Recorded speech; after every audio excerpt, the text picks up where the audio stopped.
Hello, everyone. This is Alan from MysteryMTG.com and Mystery Cards and Games, and today I want to talk about fraud. This is going to make your life a hell as a seller, and as a buyer, it's something that will ruin a lot of your purchasing experiences because you jump on a deal that seems too good to be true, and it is too good to be true. And as a seller, sometimes you get someone who buys, and you have an obligation to get something from point A to point B, and if it doesn't get to point B, and even if it does, and they say it didn't, you probably will lose your money. Now, what recourse is there? This entire video will be kind of talking about the fraud we've experienced, how we've dealt with it, and how we actually have a fairly good win rate against people who are attempting to commit fraud, and the tools that you can use to combat it. There's one thing that I want to say in here that is very important, and it's something that not a lot of people know, which you should definitely know. But before we get into that, what is fraud, right? Because you have to really clarify. If someone buys something from you and they don't get the product, you have to give them their money back or you have to substitute it. That is a part of being a seller, is that when I sell you something, unless you're saying all sales are final, which even that will not get past chargebacks, you have to give them their product. And if they don't get the product, they can ask for their money back. Now, there are going to be a lot of people who kind of squeeze you out on that. They're going to say, it's been a week, where's my product? Okay, well, sometimes delays will make something come in 2 weeks. Sometimes it's out of your hands. Sometimes a release is delayed and they're not going to be understanding and they're going to attempt to get their money back while also getting the product. That is fraud, okay? That is them attempting to steal the money and product from you. And if you're giving them the product, you need that money. If they want the money, you have to get back your product. That is the end all be all. That is what it should be. So when dealing with this, you have to understand that that is actually fraud. What is not fraud is if someone orders a booster box from you, like maybe a box of Masters 25, and you ship it and it's stuck in transit and it never gets delivered, or it says, shipping has been rejected or whatever, and you never get the box back. They never got the box. In that case, as a part of being a business, as owning a business, as being a seller, whoever you are, you have to eat the loss and you have to say, okay, I'm either going to send you a new box or I'm giving you your money back. That is what it is. You can block the buyer, you can blame them, but you have to move on. You have to give them their money back. That is how you have to handle that situation. Now, when it comes to the previous one, there are a lot of things you can do to attempt to stop that, right? Legally, you can challenge people in court civilly to get your money back. And at a certain amount, it can be criminal. And I really encourage all of you, if someone is attempting to scam you out of $2,000 worth of product or even more, take them to court, pursue them, make them apologize, make them admit to what they're doing. And you will be doing that on behalf of everyone, of every single store owner, of every single seller, of every single mom who's just attempting to move something that she has stuck in her garage and they're going to scam her out of it. And they're going to lie to eBay or Amazon or TCG Player or whatever, and those sites always side with the buyer typically. Do it on their behalf and fight for what is right. And take people to court, sue them, make sure that they don't do it again. And this is something you're going to have to do because a lot of people, when they learn their lesson, they learn it. And until they learn that lesson, they will keep doing it because it's so easy and there is no consequences. So that's kind of the first thing for me, is to say that if you are getting scammed, if there's fraud against you, fight it. Don't just accept it and move on. That is something every store owner is doing now. Just accept it and move on. Just accept it and move on. Okay, when does it stop? Because there are VPNs. There's the ability for people to bypass the checks, and they will continue to fuck with you and your business, and you will lose your business to people who know how to swindle you. If there is something in your website where they're able to order product and use big discounts and they keep abusing it and you don't catch it, and suddenly you're out $10,000 worth of product, you're probably going to close up shop. Margins are thin for sellers. Typically, it depends on what market you're in. But understand that fraud can kill you and that you have to, get these people out while you can. And like I said, teach them a lesson. Now, if you're going the other way, other people will say, like on TCG Player, if you're getting refunds or if people are attempting to charge back or they're coming to TCG Player and saying they didn't get the package even though it's delivered and they keep doing this, it's going to be very hard for you to win that battle. I'd say still fight it, but most of the time you're going to have to just refund them and then block them and move on. Which hurts. It is I mean, it's one of those things where you want to get them back. There is that idea of revenge. This person just stole a $200 gilded drake from me, a $250 gilded drake. What am I going to do? Am I out of luck? Yeah, you're probably out of luck. It only becomes doable, in my opinion, if it's on your website and you have the ability to provide the evidence, the information, their IP, etc., and use that in court. So understand that you come in from a disadvantage, okay?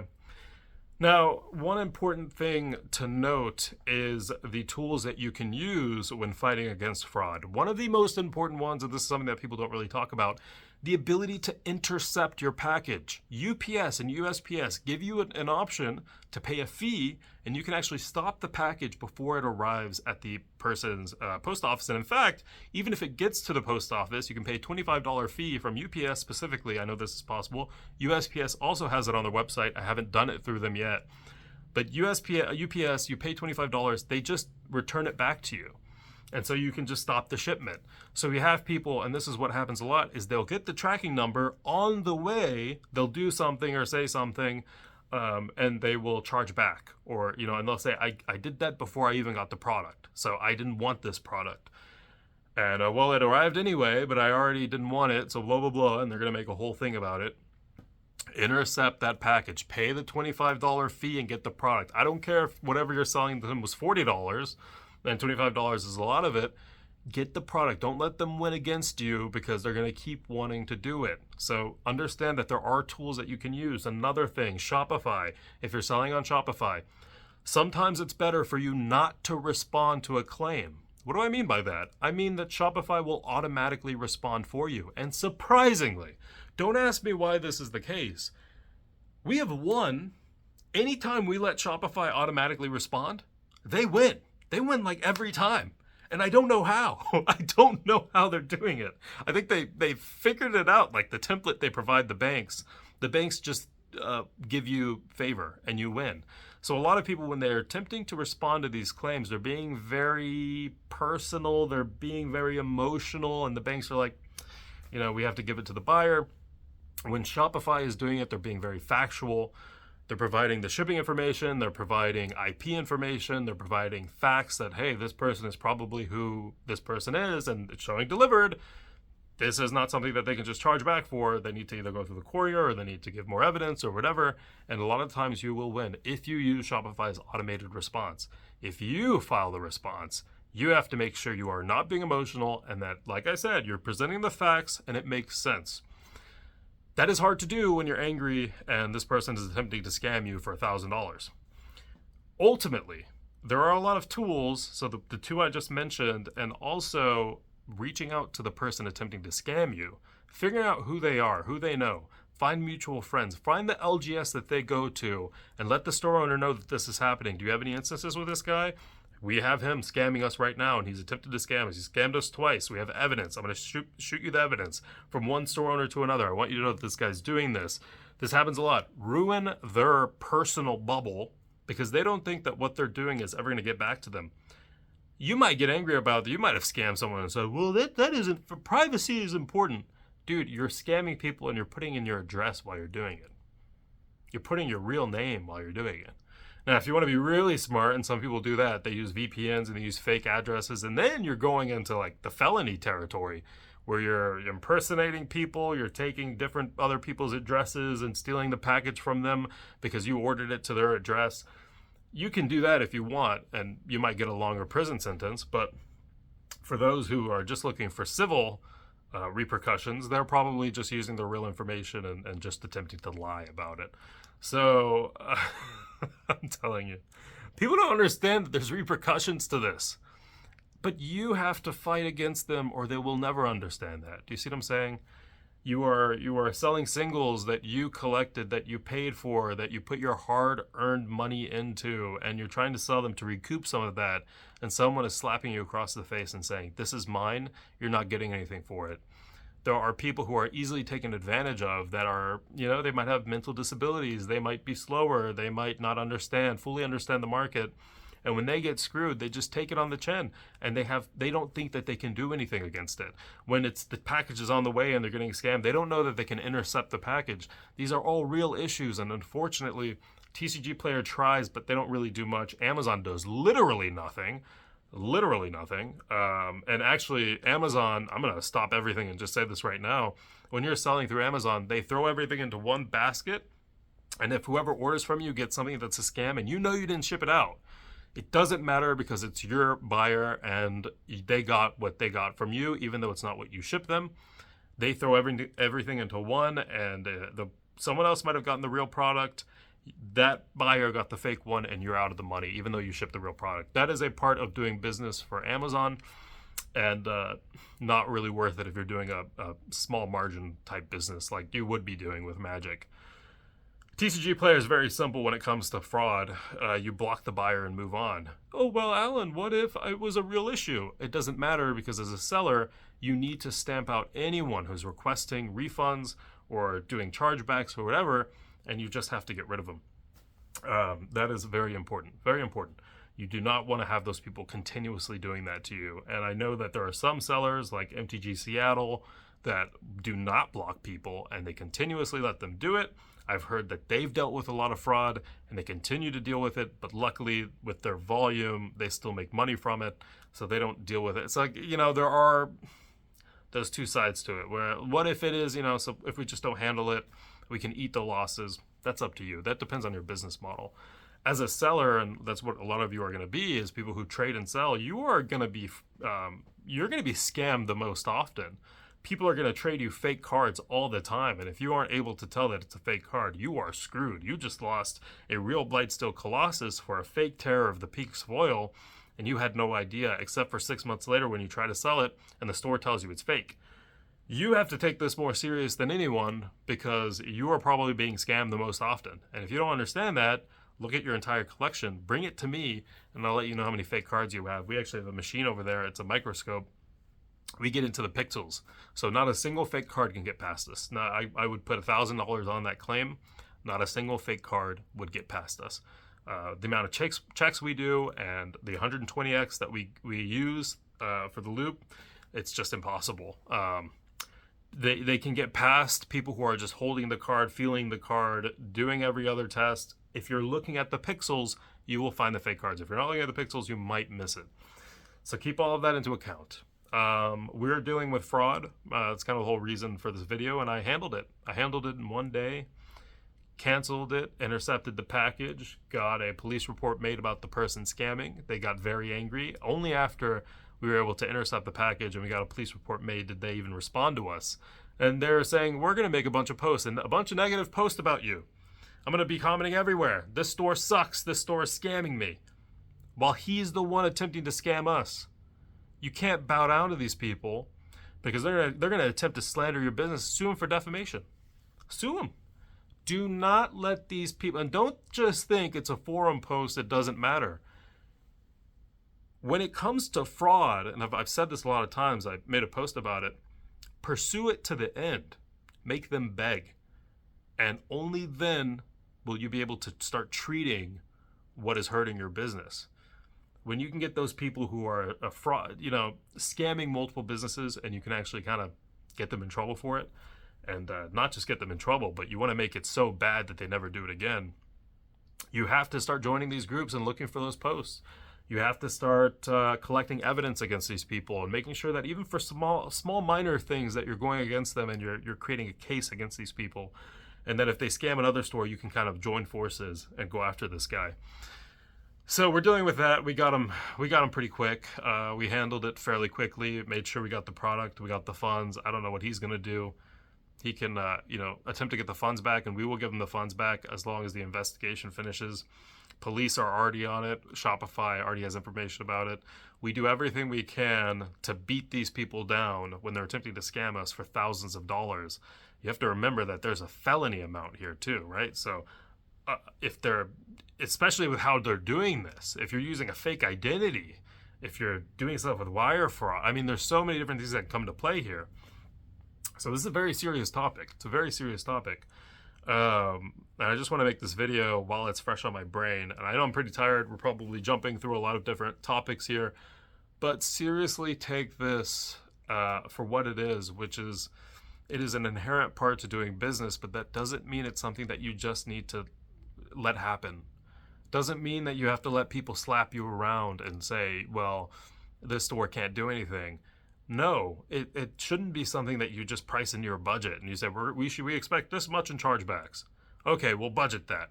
Then you hit that amount and you're good. If you hit less, you're happy. If you hit more, yeah, I know at some point it's annoying to deal with, but like there's no fixing this problem if there aren't sellers going back and fighting the people attempting to scam them. They will continue to do it. That one person might be a loss of $20,000, $30,000 worth of product eventually. First they scam you for a box, then they scam you for a case, and where does it end? Where does it end? It doesn't end. It will continue to happen because when people can take advantage, they will. Really take that seriously. I can't. It's been 15 minutes already. I can't believe we've been talking this long. But that's kind of the most common form of fraud is just the chargeback. You also get people who ship to a different address, go pick it up at the other address, say that wasn't my address. You also get people who say they sent you an address revision. They never sent you it. They provide that evidence to their bank. The bank sides with them. There's a lot of things that come into play here. And just because it says delivered doesn't mean that you're set free from any chargeback or claim that they might have. PayPal is one of the worst people to deal with when it comes to fraud. They will almost always side with a buyer, and it's very hard to win those cases. And in fact, even when you lose, we've actually had cases that we win eventually. So we lose them, and then we win them like 6 months later because they do a bunch of fraud, and PayPal goes back and says, oh, they probably scammed you too, and then they give us our money back. So when it comes to this stuff, guys, I mean, when it comes to these cards, I don't even know what cards are in here, but it's probably worth at least a couple $100 to $1,000 or something, right? And this is money that you need for your family. This is money that you need to pay your employees, or if you're just a seller, this is money that you're going to be using to build your own decks for your enjoyment. These are cards that you don't want to get rid of. Sometimes they're precious cards, but you need the funds. And if someone scams you for a card that you have nostalgia with, you're just going to feel fucking stupid. You just got slapped around and they took something that was nostalgic for you. Are you going to let that happen? Don't let it happen. Everyone's going to say, just eat it. Eat the loss. No. I counter that by saying no. Take it seriously and fight against these assholes because they will not stop. They will continue to mess with you for as long as they can, and you will never be able to get out of it. So fraud is rampant in Magic the Gathering. It's also something that, we need to start dealing with. We need to start having better systems in place. We need to start helping sellers. Take sellers more seriously. Why are we the ones who always get screwed? Sometimes, very often, the buyers are not being truthful about what's going on. So, it is what it is. That's it. I mean, there's a lot more to talk about, and we can make more videos about it, but it's just one of those things, dude. We've lost thousands and thousands to fraud, and the people who are doing it, they come in a lot of different shapes and sizes, and they look different, and you'll never be able to categorize one person and say this is who is going to commit fraud. That's not how this works. Could be anyone, and you keep that in mind. There are some telltales, right? There are some IPs, if they're in a different nation, that you typically don't get orders from, and you're getting 15 orders in one day from that one IP. That's probably fraud. That's probably not a real order. Just keep your eyes out for that, and I just hope that you guys can deal with it. Luckily, we've been very fair, and not fair, but we've been treated fairly in this process, and we've gotten away with battling multiple of these people, taking them to court, and actually getting out and getting our money back. I can't say that's true for everyone, and sometimes even with consulting a lawyer, you will lose more money with that. Just getting a lawyer to consult with you than you will make back from the chargeback. But sometimes you got to get it done. Make a lesson. You'll stop that from happening again with that individual. And if they do scam people, hopefully they don't do it with you in the future. They know that you take it seriously and that you'll take them to court. And it's unfortunate. It's unfortunate that this is such a big part of Magic. Walmart and Target, they don't even carry Magic anymore, or they limit it severely. A lot of places no longer carry TCGs because fraud is so rampant. And even eBay had to open an entire authentication program to be able to sell product because everyone was getting scammed on the website. Getting scammed was such a big part of eBay. And still, I don't think it helps 100%, but it helps a little bit more. If you've dealt with fraud, comment below and give me your worst situation. What was the worst experience you ever had with fraud? And I'm so curious as to how you handled it. Did you just take it on the chin? Did you battle it? Did you take him to court? What did you do? Let me know below, and I would hope to learn from you guys, and I hope you learned something today. I don't know if I was just ranting or if hopefully there was some useful piece of information here. But I will see you guys next time. Alan from MysteryMTG.com. Have a great night. And by the way, Lord of the Rings coming out soon. March of the Machine pre-release. We're doing that in store. You can do a take-home kit if you're international or you're somewhere else in America. MysteryMTG.com. Go to pre-orders. Go to March of the Machine pre-release. Get your pre-release kit. Get any other product, collectors, set, draft, we have it all. Lord of the Rings we're selling out of, but we still have a little bit of, I think. Commander Masters, we have I take that back. I think we're also sold out of a lot of the Commander Master stuff. So order it if it's there. If it's not there, I apologize. We'll try to get more. Alan from MysteryMTG.com. Contact us if you need us. I will see you guys next time. Have a good night. Bye-bye.